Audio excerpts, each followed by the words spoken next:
Ever held yourself back from dancing at a party, trying a new hobby, or just saying something honest because you feared what others might think? We all have.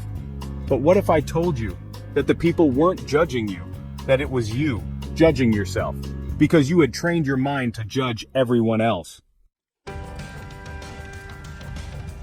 From a young age, we are conditioned to judge and be judged, not from a textbook, but by watching others. We learn to conform, to fit in, to avoid criticism. And we join in when someone is being mocked for their looks, their voice, their failures.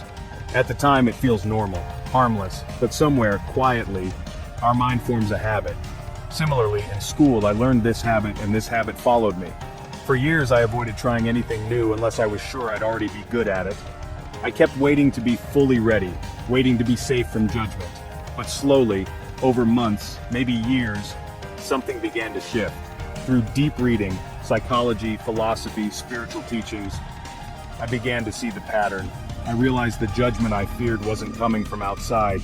It was my own mind, trained to criticize, to evaluate, to mock. And the same voice I once used on others was now aimed inward, mercilessly. What was actually happening was deeply psychological. According to a 2010 study published in Journal of Research and Personality, people who are overly critical of others tend to internalize that negativity. They report higher levels of anxiety, self-criticism, and even depression. Every time we judge someone, for their outfit, accent, lifestyle, our brain strengthens its evaluation circuitry. We become wired to scrutinize. And this judgmental habit doesn't switch off when we look in the mirror, it turns inward.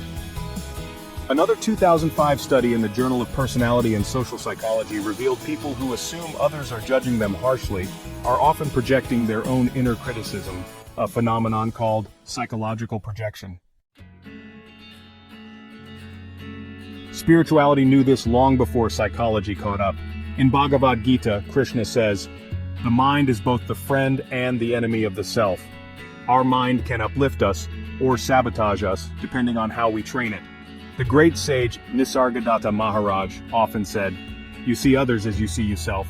If you carry harshness within, the world appears cruel. If you cultivate compassion, the world softens." Psychology calls it cognitive bias. Spirituality calls it karma of the mind. When we stop judging others, truly, even silently, you stop fearing judgment. Your mind, no longer sharpened by criticism, begins to relax. You could try, fail, laugh at yourself, and most importantly, you can begin. My friend Rohan always wanted to do stand-up comedy. For years he said, "What if I'm not funny?"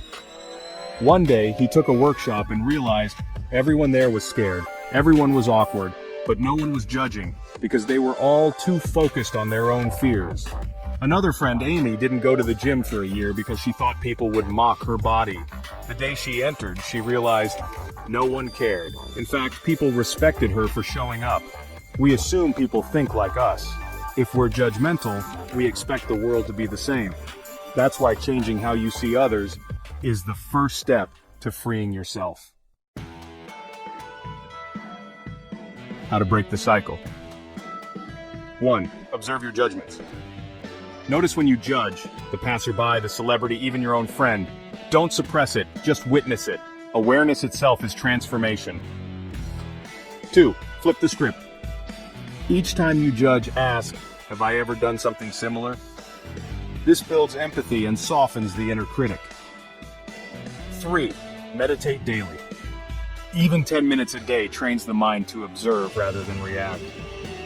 A 2011 study from Harvard Medical School showed that mindfulness meditation reduces activity in the brain's default mode network, the part responsible for rumination and judgment. 4. Journal your self-talk. Write down how you speak to yourself. Would you talk like that to a friend? If not, you're overdue for kindness. Practice gratitude journaling.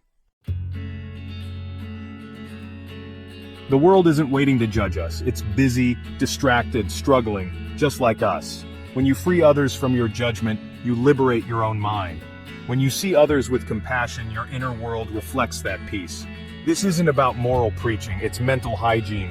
And ultimately, it's spiritual liberation, because only a silent mind can touch the soul. and only a non-judgmental heart can taste true freedom. If this resonated with your journey, share it with someone who needs to hear this. And remember, kindness is not just what we give to others, it's what we train our mind to offer us every single day. Until next time, stay mindful.